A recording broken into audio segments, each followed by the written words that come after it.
Bismillahirrahmanirrahim. Assalamualaikum warahmatullahi wabarakatuh. Sebelum kita memulai pembelajaran pada hari ini, alangkah baiknya kita membaca Al-Fatihah terlebih dahulu. Bismillahirrahmanirrahim. Alhamdulillahirabbil alamin.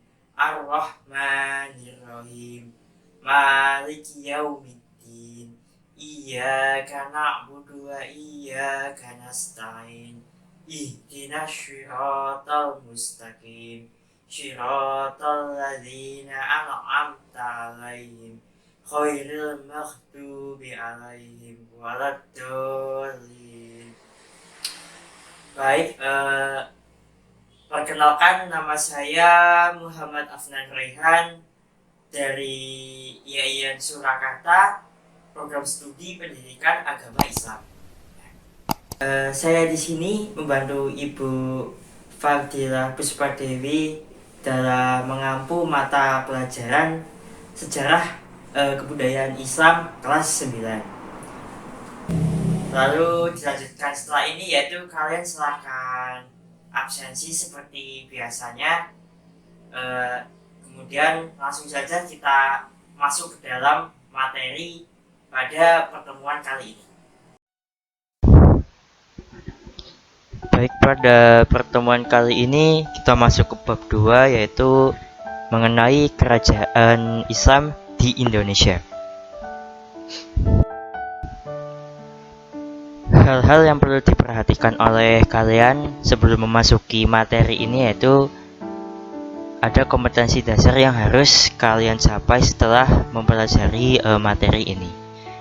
Yang pertama yaitu menghayati nilai Islam dalam memperkuat persatuan dan kesatuan bangsa sebagai dasar pembentukan sikap cinta tanah air. Yang kedua, mengamalkan sikap toleran dan saling menghargai perbedaan pendapat. Yang ketiga, menganalisis sejarah kerajaan Islam di Indonesia. Dan yang keempat, mengolah informasi tentang kerajaan-kerajaan Islam di Indonesia dalam bentuk tulisan atau media lain. Konsep atau materi yang kita pelajari yaitu kerajaan Islam di Sumatera, antara lain Kerajaan Samudra Pasai, Kerajaan Malaka, dan Kerajaan Aceh. Yang kedua, kerajaan Islam di Jawa, antara lain Kerajaan Demak dan Pajang, Kerajaan Banten dan Cirebon, dan Kerajaan Mataram. Yang selanjutnya, kerajaan Islam di Sulawesi, yaitu Kerajaan Gowatalo dan Kerajaan Ternate Tidore.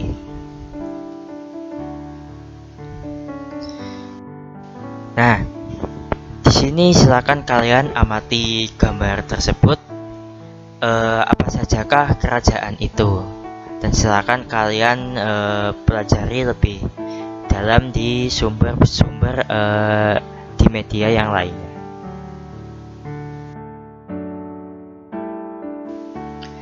Masuk ke materi yang pertama, yaitu mengenai Kerajaan Samudra Pasai. Kerajaan Samudra Pasai terdiri dari 2 dinasti, yaitu sebagai berikut. Yang pertama, dinasti Maurah Khair.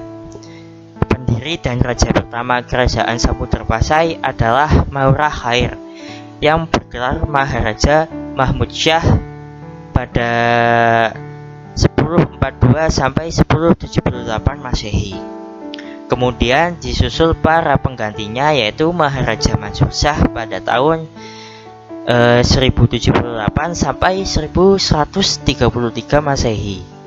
Maharaja Ghiyasuddin Shah pada tahun 1133 sampai 1155 Masehi. Maurahno atau Maharaja Nuruddin, yang dikenal juga sebagai Tengku Samudra atau Sultan Nazimuddin Al-Kamil. Ia berasal dari Mesir dan tidak mempunyai keturunan. Sultan Nazimuddin Al-Kamil ini berkuasa pada tahun 1155 sampai 1210 Masehi. Dinasti kedua yang berkuasa di Samudra Pasai yaitu dinasti Maurah Silu. Maurah Silu bergelar Sultan Malik As-Soleh. dan berkuasa pada tahun 1285 sampai 1297 Masehi. Ia adalah keturunan Raja Perak atau sekarang yang dikenal dengan Malaysia, sekaligus merupakan pendiri kedua dinasti kerajaan Samudra Pasai. Dalam rangka memperkokoh hubungan dengan kerajaan Perak, ia mempersunting putri Raja Perak yang bernama Ganggang Sari. Selanjutnya, para penerus Merasilo atau Sultan Malik As-Soleh adalah Sultan Muhammad Malik Zahir pada tahun 1297 sampai 1326 Masehi, Sultan Mahmud Malik Zahir pada 1326 sampai 1345 Masehi, Sultan Mansur Malik Zahir pada 1345 sampai 1346 Masehi, dan Sultan Ahmad Malik Zahir pada 1346 sampai 1383 Masehi. Dan yang terakhir Sultan Zainal Abidin 1383 sampai 1403 Masehi. Sultan Zainal Abidin adalah penguasa yang paling aktif menyebarkan Islam sampai ke Pulau Jawa dan Sulawesi, dengan mengirimkan para mubalik seperti Maulana Malik Ibrahim dan Maulana Ishak. Bukti kemakmuran kerajaan Samudra Pasai adalah adanya cerita dari Tom Peirce, seorang pengembara asal Portugis, yang mengatakan bahwa pada saat itu sudah ada mata uang dirham. Masuk kerajaan berikutnya yaitu Kerajaan Malaka. Kerajaan ini pernah menguasai wilayah Semenanjung Malaka dan Riau. Penguasa atau rajanya yang pertama adalah Iskandar Shah. Ia merupakan raja pertama Kerajaan Malaka yang masih keturunan Majapahit, yang kalah dalam perang Parekrek. Nama aslinya adalah Paramisora. Adapun para penerusnya adalah Mahmud Iskandar Shah, Sultan Muzaffar Shah, Sultan Mansur Shah, serta Sultan Alauddin Shah. Pada masa kekuasaan Sultan Alauddin Shah, kondisi ekonomi kerajaan cukup stabil, tetapi secara politis mengalami kemunduran. Hal ini disebabkan banyak daerah yang ditaklukkan, kemudian melepaskan diri, serta terjadi beberapa pemberontakan oleh Sultan Mahmud Shah. Kerajaan Malaka dipengaruhi oleh dua budaya, yaitu Melayu dan Islam. Hal ini menjadikan kerajaan Malaka memiliki corak budaya egaliter, terbuka, demokratis, serta menghargai budaya lain. Pada masa Sultan Alauddin Shah, kerajaan Malaka semakin mengalami kemunduran karena wilayahnya hanya mencakup Semenanjung Malaka. Daerah-daerah lain telah memisahkan diri dan menjadi kerajaan baru. Dalam kondisi demikian, pada tahun 1511, Malaka jatuh ke tangan Portugis yang dipimpin oleh Alfonso de Albuquerque. Selanjutnya, yang ketiga yaitu Kerajaan Aceh Darussalam. Raja pertama kerajaan ini adalah Sultan Ali Muhayyad Syekh. Setelah wafat, ia digantikan putranya, yaitu Sultan Salahuddin. Karena kelemahan Sultan Salahuddin, akhirnya kekuasaan direbut oleh saudaranya, yakni Sultan Alauddin Riayat Syekh Al-Qohar. Sultan Alauddin Riayat Syekh Al-Qohar cukup berperan memperbaiki keadaan pemerintahannya dan aktif menyebarkan Islam dengan mengirimkan mubalik ke berbagai daerah, seperti Syarif Hidayatullah atau yang biasa kita kenal dengan Sunan Gunung Jati, yang diutus ke Gresik, Jawa Timur. Sepeninggal Sultan Alauddin Riayat Syah Al-Qohar, Kerajaan Aceh Darussalam mengalami kemunduran. Kerajaan Aceh Darussalam kembali bangkit setelah diperintah oleh Sultan Iskandar Muda atau Dharmawangsa Perkasa Alam Syah.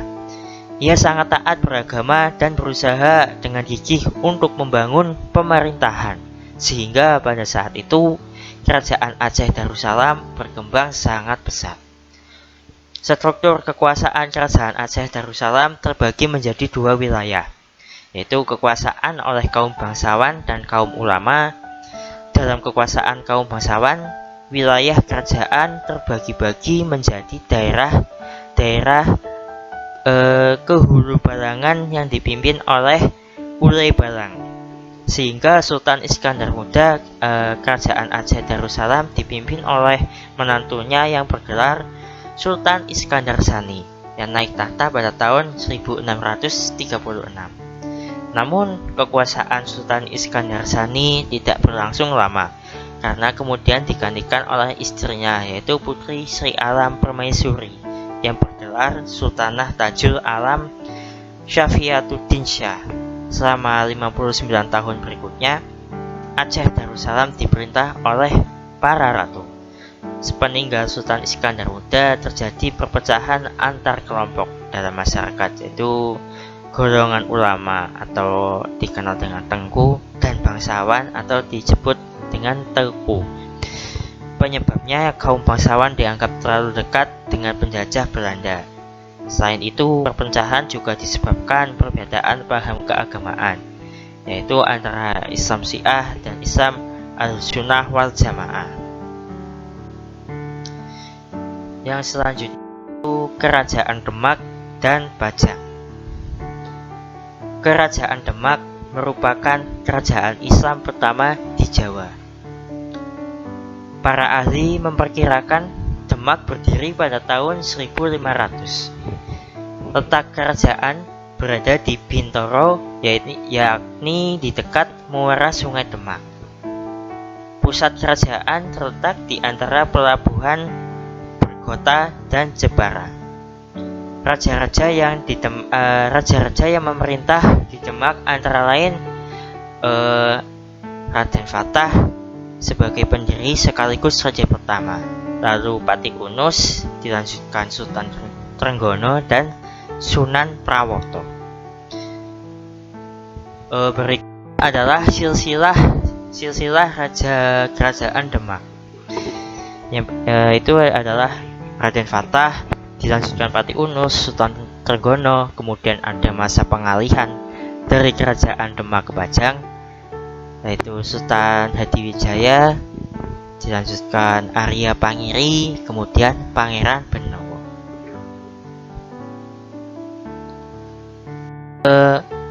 Kerajaan Demak didirikan oleh Raden Fatah yang memerintah pada tahun 1500 sampai 1518.